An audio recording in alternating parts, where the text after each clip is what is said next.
Hi everybody, my name is Vinny and this is my second Journal Club entry.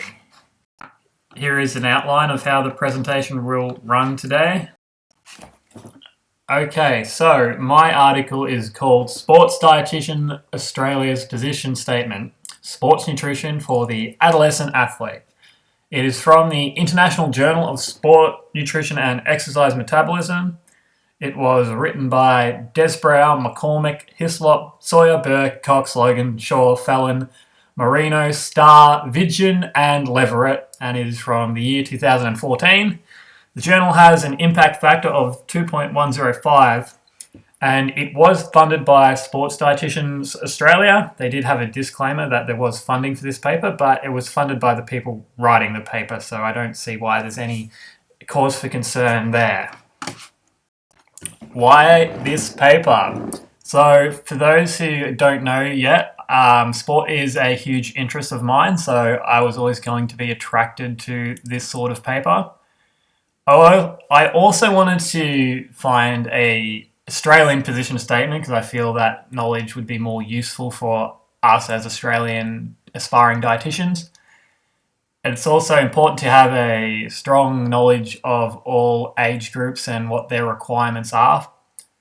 This is also a follow-on from the group I had to do my attritional assessment for Georgina's class in, so I wanted to do more of a deep dive into this as a subject because I found it quite interesting. And also when it comes to studies on adolescents or anybody under the age of 18, there are always some ethical considerations to consider, and that is the theme of the week, so I thought it could be interesting to talk about that. Alright, so now I will provide a brief background just to give you guys more of an idea of the context here. So, adolescent athletes have unique requirements that adult athletes do not have. So, adolescents, they're going through quite a lot of change, they're going through puberty, and with that comes a lot of nuances that one must be aware of when dealing with nutrition for adolescents.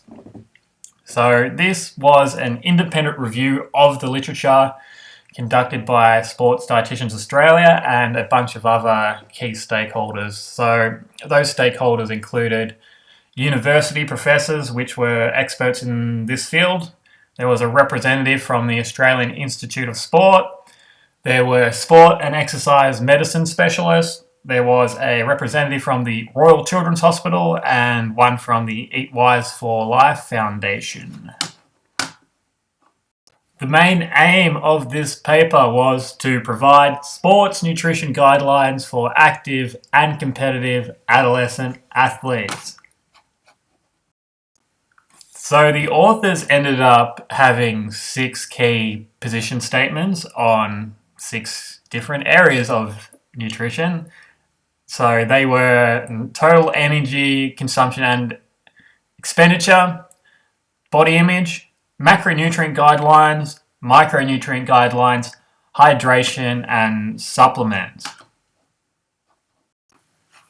Alright, so now we'll talk about the results and conclusions, and we'll have a look at the actual position statements. I won't bore you to death and read them out verbatim. If you want, you can pause the video and read through them. Otherwise, we're just going to end up running out of time and it's going to be really boring as well. So what I'll do is I'll just give you guys a brief overview and pick out some important things that are relevant to us as aspiring dietitians. So we'll start with the energy intake position statement. So this is important because teenagers are going through a rapid growth period, and it's very important to ensure that they are getting the right amount of energy and nutrients in. So what the authors have noted is that teenagers go into puberty at different ages, so there is a lot of variance there, and therefore traditional energy in, energy out calculations may not be appropriate here, and it's probably best to have a look at markers of growth as a measurement.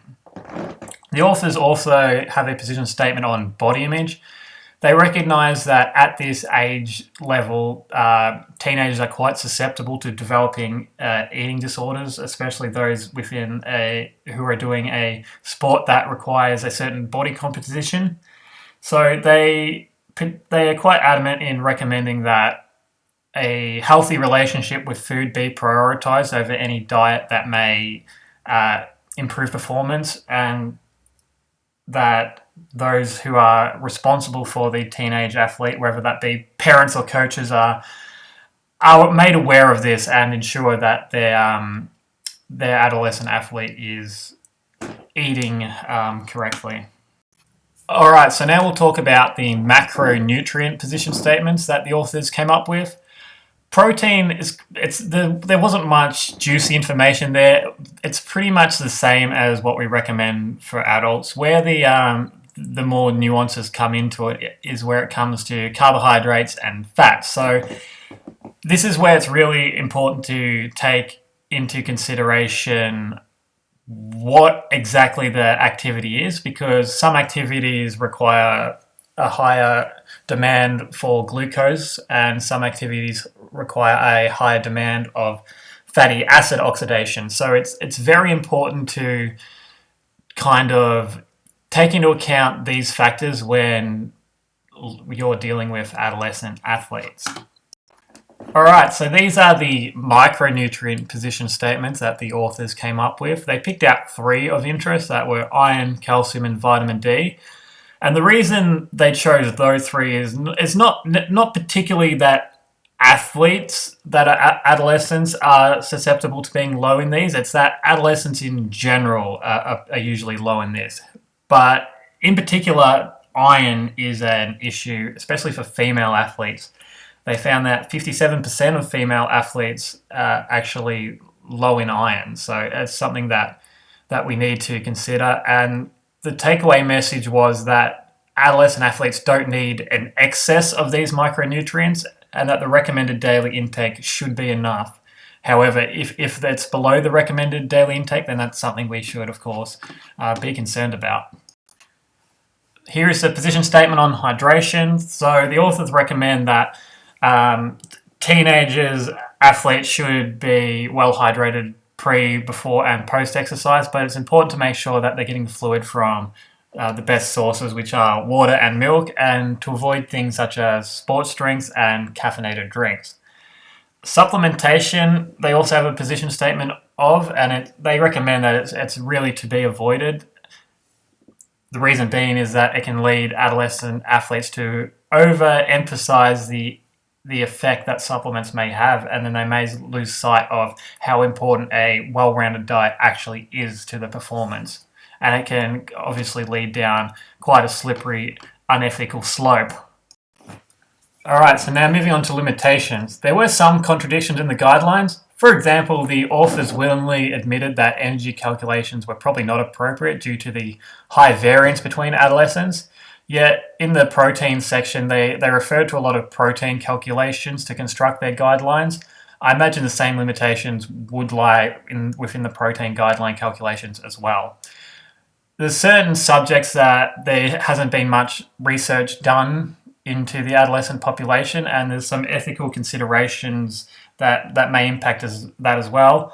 One of the examples the authors used was how adult athletes train fasted for longer duration activities because it increases the efficiency of fat metabolism. Now, whether or not you'd want to train a adolescent fasted has its own issues, especially with the body image thing, and to run a study on that would be quite controversial, I imagine.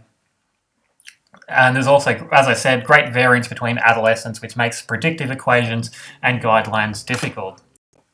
Overall, I accept the author's guidelines. There is a lot more area of research, yet ethical considerations make this difficult, particularly with those under the age of 18. And I think it's good to be cautious of predictive calculations in predicting nutritional intervention strategies for adolescents, just because there's so much variation in growth at that area of life. Here is a summary of my appraisal. I used the Johns Hopkins Nursing Evidence-Based Practice Non-Research Evidence-Based Appraisal tool. The paper got a yes tick for all of them. The only thing I was a little concerned about were the recommendations supported by evidence. While there were some minor contradictions, it wasn't enough for that to be ticked as a no. the clinical significance for practice. So this gives us a clear set of evidence-based guidelines for dietitians to use when dealing with adolescent athletes. And it's important for sports dietitians or those working with adolescents to be aware of these potential issues. Here are the references. Thank you. Any questions?